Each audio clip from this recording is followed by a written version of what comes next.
ಅವರು ಪ್ರತಿಭಟನೆ ಮಾಡಿದ್ ನಮ್ಮ ಜೊತೆನೆ ಮಾಡ್ಬೋದಲ್ಲ ಕೇಂದ್ರ ಸರ್ಕಾರದ ವಿರುದ್ಧ. ಇಲ್ಲಿ ಕರ್ನಾಟಕಕ್ಕೆ ಅನ್ಯಾಯ ಆಗ್ತಾ ಇದೆ ಅಂತ ಮಾಡ್ತಾ ಇರೋದಲ್ವಾ ನಾವು, ಕನ್ನಡಿಗರಿಗೆ ಅನ್ಯಾಯ ಆಗ್ತಾ ಇರೋದಂತ ಮಾಡ್ತಾ ಇರೋದಲ್ವಾ ಅವ್ರೇನಕ್ಕೆ ಪ್ರತಿಭಟನೆ ಮಾಡ್ತಾ ಇದ್ದಾರೆ? ಈಗ ನಮಗೆ 44,000 ಕೋಟಿ ಬಂದಿದ್ದು ನಿಜಾನಾ? ನಿಜ ಇದೆ. ಉತ್ತರ ಪ್ರದೇಶಿಗೆ 2,18,000 ಕೋಟಿ ಹೋಗಿದ್ದು ನಿಜಾನಾ? ನಿಜ ಇದೆ. ಮಧ್ಯಪ್ರದೇಶಿಗೆ 7 ಲಕ್ಷ ಕೋಟಿ ಹೋಗಿದ್ದು ನಿಜಾನಾ? ನಿಜ ಇದೆ. ಬಿಹಾರಿಗೆ 7 ಲಕ್ಷ ಕೋಟಿ ಹೋಗಿದ್ದು ನಿಜಾನಾ? ನಿಜ ಇದೆ. ಮತ್ತೆ ಏನಕ್ಕೆ ಪ್ರತಿಭಟನೆ? 18,000 ಕೋಟಿ ರೂಪಾಯಿ ನಾವು ಕೇಳಿರೋದು ಅಷ್ಟೇ, ಅದು ಕೊಡ್ತಾ ಇಲ್ಲ ಅಂತ ಪ್ರತಿಭಟನೆ ಮಾಡ್ತಾ ಇರೋದು. ಉದ್ಯೋಗ ಖಾತ್ರಿನಲ್ಲಿ ನಮಗೆ ಏನು ವೇಜ್ ಪೇಮೆಂಟ್ ಬರಬೇಕು, ಇವತ್ತು ನೋಡಿ ಎಲ್ಲ ಮುಖಪುಟದಲ್ಲಿ ಇದೆ ಅಲ್ಲ, ಪತ್ರಿಕೆ ಮುಖಪುಟದಲ್ಲಿ ಇದೆ ಅಲ್ಲ, ಇವತ್ತು ವೇಜ್ ಪೇಮೆಂಟ್ ಕೊಡ್ತಾ ಇಲ್ಲ, ಅದಕ್ಕೆ ಪ್ರತಿಭಟನೆ ಮಾಡ್ತಾ ಇದ್ವಿ. ಬರಗಾಲ ಇದೆ, 4-5 ಸರಿ ನಾವು ಹೋಗಿ ಅಲ್ಲಿ ಬಾಗಿಲು ಕಾಯ್ಕೊಂಡು ಬಂದಿದ್ವಿ ಮಂತ್ರಿಗಳದು. 100 ದಿನ ಇರೋದನ್ನ 150 ದಿನ ಮಾಡ್ರಪ್ಪ ಅಂತ ಉದ್ಯೋಗ ಖಾತ್ರಿ ಯೋಜನೆಯನ್ನ, ಅದು ಮಾಡ್ತಾ ಇಲ್ಲ. ಅದ್ರ ಬಗ್ಗೆ ಪ್ರತಿಭಟನೆ ಇದೆ. ಇವ್ರು ಏನು ಪ್ರತಿಭಟನೆ ಇದೆ? ಇವ್ರಿಗೆ ನಿಜವಾಗ್ಲೂ ಕನ್ನಡ, ಕರ್ನಾಟಕ ಮತ್ತೆ ಕನ್ನಡಿಗರ ಪರವಾಗಿದ್ರೆ ಬಿಜೆಪಿ ಅವರು ನಮ್ಮ ಜೊತೆ ಕೈ ಜೋಡಿಸ್ತಾರಲ್ಲಿ. ನಾವು ಹೋರಾಟ ಮಾಡ್ತಾ ಇರೋದು ನಮ್ಮ ಜನರಿಗೋಸ್ಕರ. ಕೇಂದ್ರದ ಏನು ಅನ್ಯಾಯ ಆಗ್ತಾ ಇದೆ ಅದ್ರ ವಿರುದ್ಧ. IT ಎಕ್ಸ್ಪೋರ್ಟ್ಸ್ ಎಷ್ಟು ಗೊತ್ತಾ ಸ್ವಾಮಿ? ಡಿಸೆಂಬರ್ ತನಕ ನಾವು ರಫ್ತು ಮಾಡಿರೋದು 3,29,000 ಕೋಟಿ ರೂಪಾಯಿ. 1 ರೂಪಾಯಿ ಬರ್ತಾ ಇಲ್ಲ. ಇದ್ರ ಬಗ್ಗೆ ಪ್ರತಿಭಟನೆ ಮಾಡಬಾರ್ದಂತಾರ? ನಾವು UP ಇರ್ಬೋದು, ಬಿಹಾರ್ ಇರ್ಬೋದು, ಮಧ್ಯಪ್ರದೇಶ ಇರ್ಬೋದು, ಅವ್ರ ಜೊತೆನೂ ಹಂಚ್ಕೊಂಡು ತಿನ್ನೋಣ. ಈ ಒಕ್ಕೂಟ ವ್ಯವಸ್ಥೆಯಲ್ಲಿ ಮಾಡ್ಬೇಕಾಗ್ತದೆ, ಇಲ್ಲ ಅಂತಿಲ್ಲ. ಆದ್ರೆ ಇಷ್ಟನ್ಯಾಯನ? ಇಷ್ಟನ್ಯಾಯ ಏನಕ್ಕೆ? ಆಮೇಲೆ ಇವರೆಲ್ಲ ಬಹಳ ದೊಡ್ಡ, ಹೌದಪ್ಪ, ಅದರಿಂದ ಅವರು ಶಾಲೆ ಕಟ್ತಾ ಇದ್ದಾರೆ, ಅದರಿಂದ ಅವರು ಆಸ್ಪತ್ರೆ ಕಟ್ಟಿಸ್ತಾ ಇದ್ದಾರೆ, ಅದರಿಂದ ಕಾಲೇಜ್ಗಳು ಕಟ್ಟಿಸ್ತಾ ಇದ್ದಾರೆ, ಉದ್ಯೋಗ ಸೃಷ್ಟಿ ಮಾಡ್ತಾ ಇದ್ದಾರೆ ಅಂದ್ರೆ ಪರವಾಗಿಲ್ಲ. ಆ ದುಡ್ಡಿನಲ್ಲಿ ಇವರು ಧರ್ಮದ ರಾಜಕೀಯ ಮಾಡ್ತಾ ಇದಾರಲ್ಲ, ಅದೆಷ್ಟು ಸೂಕ್ತ? ಮೋದಿ ಗ್ಯಾರಂಟಿ ಅಂತ ಇವರೆಲ್ಲರೂ ಹೇಳ್ತಾ ಇದಾರಲ್ಲ, ಆ ಮೋದಿ ಗ್ಯಾರಂಟಿನಲ್ಲಿ 50% ಕನ್ನಡಿಗರ ಬೇವ್ರಿದೆ. JJM ನಲ್ಲಿ ಕನ್ನಡಿಗರ ಬೇವ್ರಿದೆ, ಉದ್ಯೋಗ ಖಾತ್ರಿನಲ್ಲಿ ಕನ್ನಡಿಗರ ಬೇವ್ರಿದೆ. ಎಲ್ಲ ಸೆಂಟ್ರಲ್ ಸ್ಪಾನ್ಸರ್ಡ್ ಸ್ಕೀಮ್ಸ್ ಏನಿದೆ ಅದರಲ್ಲಿ ಕನ್ನಡಿಗರ ಬೇವ್ರಿ 50% ಪಾಲಿದೆ ನಮ್ಮದು. ಸುಮ್ಮನೆ ಇವರು ಪ್ರಚಾರ 100% ತಗೋತಾ ಇರೋದು. ಅದರಿಂದ ಪ್ರತಿಭಟನೆ ಮಾಡಬೇಕಾದ್ರೆ ಬಿಜೆಪಿಯವರು ಬನ್ನಿ ನಮ್ಮ ಜೊತೆ ಕೈ ಜೋಡಿಸಿ ಕೇಂದ್ರದ ವಿರುದ್ಧ ಮಾಡಿ, ಕನ್ನಡಿಗರ ಪರವಾಗಿ ಮಾಡಿ. ಒಂದ್ಸರಿ ಕನ್ನಡಿಗರ ಪರವಾಗಿ ನಿಂತ್ಕೊಳ್ಳಿ. ಇನ್ನ ಎಷ್ಟು ರೀತಿಯಾದ ಗುಲಾಮ್ರ ತರ ಇರ್ತೀರಾ ಅಲ್ಲಿ? DK ಸುರೇಶ್ ಅವ್ರನ್ನ ರಾಷ್ಟ್ರ ದ್ರೋಹಿ ಅನ್ನುವಂತ ಬೆಂಬಲಿಸುವಂತ ಕೆಲಸಗಳು ಯಾರು? ಬಿಜೆಪಿಯವ್ರ ಹತ್ರ ರಾಷ್ಟ್ರ ಕಲಿಬೇಕಾ ನಾವು? ಧ್ವಜದ ಬಗ್ಗೆ ಅವ್ರ RSS ಅವ್ರು ಏನು ಹೇಳಿದ್ದಾರೆ, ಅವರು ಓದ್ಬಿಡ್ಲಿ. ಅವರು ಇತಿಹಾಸ ಅಬ್ಶಕುನ ಅಂತ ಹೇಳಿರೋದು ನಮ್ಮ ರಾಷ್ಟ್ರ ಧ್ವಜಕ್ಕೆ ಇದು ಅಬ್ಶಕುನ ಅಂತ RSS ಅವರು ಪತ್ರಿಕೆನಲ್ಲಿ ಹಾಕಿದ್ದಾರೆ ನೋಡಿ. ಆರ್ಗನೈಸರ್ ಮ್ಯಾಗಝಿನ್ ತೆಗೆದು ನೋಡಿ, ಅಲ್ಲಿ 1947 ಏನು ಎಡಿಟೋರಿಯಲ್ ನಲ್ಲಿ ಇದೇ ಗೋವಲ್ಕರ್ ಅವರು, ಇದೇ ನಿಮ್ಮ ಸಾವರ್ಕರ್ ಅವರು ಎಲ್ಲರೂ ಕೂಡ ರಾಷ್ಟ್ರ ಧ್ವಜದ ವಿರುದ್ಧ ಇದ್ದಾರೆ. ಈಶ್ವರಪ್ಪ ಅವ್ರು ಏನು ಹೇಳಿದ್ರು, ನಮಗೆ ರಾಷ್ಟ್ರಧ್ವಜ ಬೇಡ, ಭಾಗವಧ್ವಜ ಬೇಕು ಅಂತ. ಬಿಜೆಪಿಯವರು ಒಂದು ಕ್ಲಾರಿಟಿ ಕೊಟ್ಬಿಡ್ಲಿ ಜನರಿಗೆ, ಇಲ್ಲ ನಮಗೆ ರಾಷ್ಟ್ರಧ್ವಜ ಇಂಪಾರ್ಟೆಂಟ್ ಇಲ್ಲ, ನಮಗೆ ಭಾಗವಧ್ವಜ ಇಂಪಾರ್ಟೆಂಟ್ ಅಂತ. ಸಂವಿಧಾನ, ಧ್ವಜ ಇದು ಯಾವುದು ಕೂಡ ಇವ್ರಿಗೆ ಬೇಕಿಲ್ಲ. ಓಪನ್ ಆಗಿ ಬರಲಿ, ಹೇಳ್ಬಿಡ್ಲಿ. ಯಾಕೆ ಮುಚ್ಚುಮರೆ?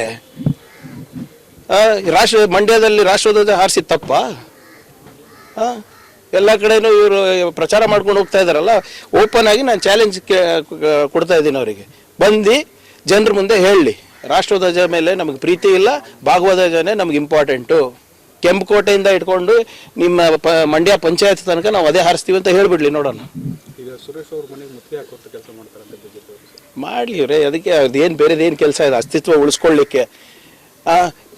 ನಿರುದ್ಯೋಗದ ಬಗ್ಗೆ ಪ್ರತಿಭಟನೆ ಮಾಡೋದು ಕೇಳಿದಿರ ಯಾವತ್ತನ ಬಿಜೆಪಿಯವರು?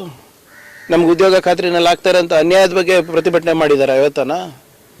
ನಮ್ಮ ನೆಲ ಜಲದ ಬಗ್ಗೆ ಪ್ರತಿಭಟನೆ ಮಾಡಿದಾರ? ಮೇಕೆದಾಟು ಪರ್ಮಿಷನ್ ಸಿಗ್ತಾ ಇಲ್ಲ ಅದಕ್ಕೆ ಪ್ರತಿಭಟನೆ ಮಾಡಿದಾರ? ಅಪ್ಪರ್ ಭದ್ರಾ ಪ್ರಾಜೆಕ್ಟಿಗೆ ದುಡ್ಡು ಹಾಕಿಲ್ಲ ಅದಕ್ಕೆ ಪ್ರತಿಭಟನೆ ಮಾಡಿದಾರ? ಕಲಬುರಗಿ ರೈಲ್ವೆ ಡಿವಿಷನ್ಗೆ 1,000 ರೂಪಾಯಿ ಇಟ್ಟಿದಾರ್ರಿ ಬಜೆಟ್ನಲ್ಲಿ, ನಾಚಿಕೆ ಬರ್ಬೇಕು ಇವ್ರಿಗೆ ಯೋಗ್ಯತೆಗೆ, ಅದಕ್ಕೆ ಪ್ರತಿಭಟನೆ ಮಾಡಿದಾರ? ಬೇರೆ ಇದಕ್ಕೆ ಯಾವ್ದು ನೀವು ಮೀಡಿಯಾದವರು ಬ್ರೇಕಿಂಗ್ ನ್ಯೂಸ್ ಹಾಕ್ತೀರಾ ಅಂದ್ಬಿಟ್ಟು ಅಷ್ಟಕ್ಕೆ ಬರೋದವರು. ನೋಡಿ ಎಷ್ಟು ಜನ ಬರ್ತಾರೆ ನೋಡೋಣ, ನಾವು ನೋಡ್ತೀವಿ ಎಷ್ಟು ಜನ ಬರ್ತಾರೆ. ಕೆಲಸ ಹೋಗಿ ಬರ್ತೀನಿ, ಬಟ್ 100% ಎಷ್ಟು ಜನ ಬರ್ತಾರೆ? ಯಾರು ಬೆಂಬಲಿಸ್ತಾರೆ ಇವರಿಗೆ? ಅವ್ರ ತಟ್ಟೆನಲ್ಲಿ ಅನ್ನ ಇಲ್ಲ, ಇವ್ರು ಸುಮ್ಮನೆ ಇದು ಇಟ್ಕೊಂಡು ಮುಂದೆ ಬರ್ತಾ ಇದಾರೆ. ಭಯ ಶುರುವಾಗಿದೆ ಸರ್ ಬಿಜೆಪಿ ಅವ್ರಿಗೆ. ಕೇಂದ್ರದಲ್ಲಿ ಇಡೀ ಸರ್ಕಾರ ಹೋಗಿ ಪ್ರತಿಭಟನೆ ಮಾಡ್ತಾ ಇದೆ 7ನೇ ತಾರೀಕು. ಭಯ ಯಾಕೆ ಆಗೋಕ್ರಿ? ಕನ್ನಡಿಗರ ಪರವಾಗಿ ಹೋರಾಟ ಮಾಡ್ತಾ ಇದ್ವಿ, ಅವ್ರು ನಮ್ಮ ಜೊತೆ ಅದೇ ಅವ್ರಿಗೆ ಯಾಕಿದೆ? ಅವ್ರಿಗೆ ಯಾಕೆ ಭಯ ಆಗ್ತಾ ಇದೆ? ಅವರು ನಮ್ಮ ಜೊತೆ ಕೈ ಜೋಡಿಸ್ಬೇಕು ಆ್ಯಕ್ಚುಲಿ. ಅವ್ರು ಯಾಕೆ ಭಯ ಪಟ್ಟರೆ ಹೆಂಗಪ್ಪ? ಇದೇ ಭಯದಿಂದ ನಮ್ಗೆ ಅನ್ಯಾಯ ಆಗ್ತಾ ಇರೋದಲ್ಲ. ಈ 25-26 ಜನ ಸಂಸದರು ಯಾರಿದ್ದಾರೆ, ಭಯ ಇರಲಾರ್ದೆ ಬಾಯಿ ಬಿಟ್ಟು ಮಾತಾಡಿದ್ರೆ ಈ ಅನ್ಯಾಯ ಆಗ್ತಾ ಇತ್ತ ನಮಗೆ? ದಯವಿಟ್ಟು BJP ಸಂಸದರಿಗೆ ಮತ್ತು ನಾಯಕರಿಗೆ ಹೇಳ್ತಾ ಇದ್ದೀನಿ, ಅಂಜೋದು ಬೇಕಾಗಿಲ್ಲ. ಕಾಂಗ್ರೆಸ್ ಪಕ್ಷ ನಿಮ್ಮ ಜೊತೆ ಇದೆ.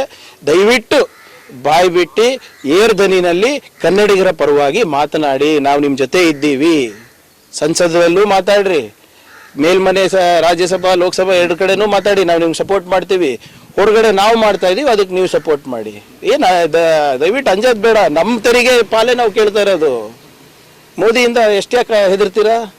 ಅವ್ರೇನು ದುಡ್ಡೇನು ಪ್ರಿಂಟ್ ಮಾಡ್ತಾ ಇಲ್ಲ, ಏನು ಮರದಿಂದ ಕಿತ್ಕೊಡ್ತಾ ಇಲ್ಲ, ಎಲ್ಲೋ ಬೆಳೆಸ್ತಾ ಇಲ್ಲ, ಎಲ್ಲೋ ನಮ್ಮ ತೆರಿಗೆ, ನಮ್ಮ ಬೆವರು, ನಮ್ಮ ಏನು ಕಷ್ಟಪಟ್ಟು ದುಡ್ದಂತ ತೆರಿಗೆಯಿಂದ ನಾವು ಪಾಲ್ ಕೇಳ್ತಾ ಇದ್ದೀವಿ. ಅದಕ್ಕೆ ಕೇಳಲಿಕ್ಕೆ ಏನಕ್ಕೆ?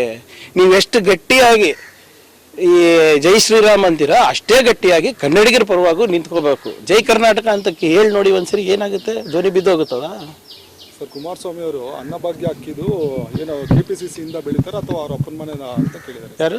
ಕುಮಾರಸ್ವಾಮಿ ಅವರು ಏನಂತ? ಅನ್ನಭಾಗ್ಯಕ್ಕೆ ಕೊಡ್ತಾ ಇರುವಂತ ಅಕ್ಕಿ ಸೆಂಟ್ರಲ್ ಗೌರ್ಮೆಂಟ್ ಅದು KPCC ಇಂದ ಬೆಳೀತಾ ಇಲ್ಲ ಅಥವಾ ಅವ್ರ ಅಪ್ಪನ ಮನೆಯಿಂದ ಬೆಳೆದು ಕೊಡ್ತಾ ಇಲ್ಲ? ಸೆಂಟ್ರಲ್ ಇದೇನು ಮೋದಿ ಅವ್ರ ಗಾರ್ಡನ್ ಅಲ್ಲಿ ಬೆಳೆದು ಕೊಡ್ತಾ ಇದ್ದಾರಾ? ರೈತರು ತಾನೇ ಬೆಳೆಯೋದು. ಕರ್ನಾಟಕ ರೈತರು ಬೆಳೀತಾರೆ, UP ರೈತರು ಬೆಳೀತಾರೆ. ಅದೇ ತಾನೇ ಮೋದಿ ಅವ್ರು ಕೊಡ್ತಾ ಇರೋದು ಅಕ್ಕಿ. ಏನೇ ಸಂಪನ್ಮೂಲ ಇರ್ಬೋದು, ಅದು ಭಾರತೀಯರೇ ತಾನೇ ಬೆಳಿಬೇಕು. ಯಾರ್ದು ಸೊತ್ತಲ್ಲ ಅದು. Okay, thank you. Republic World app ಇದು ಕೇವಲ ಅಪ್ಲಿಕೇಶನ್ ಅಲ್ಲ, ಸಮಗ್ರ ಸುದ್ದಿಗಳ ಸಂಪರ್ಕ ಮಾರ್ಗಕ್ಕೆ ಕ್ರಾಂತಿಕಾರಿ ಬದಲಾವಣೆ. ರಿಪಬ್ಲಿಕ್ ವರ್ಲ್ಡ್ ಆ್ಯಪ್ ಕೇವಲ ಸುದ್ದಿ ಅಪ್ಲಿಕೇಶನ್ ಪರಿಚಯಿಸ್ತಾ ಇಲ್ಲ, ಬದಲಾಗಿ ಡಿಜಿಟಲ್ ಸುದ್ದಿ ಬಳಕೆಯ ಹೊಸ ಯುಗಕ್ಕೆ ನಾಂದಿ ಹಾಡ್ತಾ ಇದೆ. ಇದೊಂದು ಬ್ರೇಕಿಂಗ್ ನ್ಯೂಸ್, ಪ್ರಭಾವಶಾಲಿ ಕಾರ್ಯಕ್ರಮಗಳಿಗೆ ಗಟ್ಟಿಯಾದ ವೇದಿಕೆ. ಇಲ್ಲಿ ಕೇವಲ ತಾಜಾ ಸುದ್ದಿ, ಅದರ ನೇರ ಪ್ರಸಾರ ಮತ್ತು ಚರ್ಚೆಗಳಿಗೆ ಮಾತ್ರ ಅವಕಾಶ. ರಿಪಬ್ಲಿಕ್ ವರ್ಲ್ಡ್ ಆ್ಯಪ್ ಡೌನ್ಲೋಡ್ ಮಾಡಿಕೊಳ್ಳಿ. ಗೂಗಲ್ ಪ್ಲೇಸ್ಟೋರ್ ಮತ್ತು ಆಪಲ್ ಆ್ಯಪ್ ಸ್ಟೋರ್ನಲ್ಲಿ ಲಭ್ಯವಿದೆ. ರಿಪಬ್ಲಿಕ್ ವರ್ಲ್ಡ್ ಆ್ಯಪ್ ಇದು ಕೇವಲ ಅಪ್ಲಿಕೇಶನ್ ಅಲ್ಲ, ಸಮಗ್ರ ಸುದ್ದಿಗಳ ಸಂಪರ್ಕ ಮಾರ್ಗಕ್ಕೆ ಕ್ರಾಂತಿಕಾರಿ ಬದಲಾವಣೆ. ರಿಪಬ್ಲಿಕ್ ವರ್ಲ್ಡ್ ಆ್ಯಪ್ ಕೇವಲ ಸುದ್ದಿ ಅಪ್ಲಿಕೇಶನ್ ಅನ್ನ ಪರಿಚಯ ಮಾಡ್ತಾ ಇಲ್ಲ, ಬದಲಾಗಿ ಡಿಜಿಟಲ್ ಸುದ್ದಿ ಬಳಕೆಯ ಹೊಸ ಯುಗಕ್ಕೆ ನಾಂದಿ ಹಾಡ್ತಾ ಇದೆ.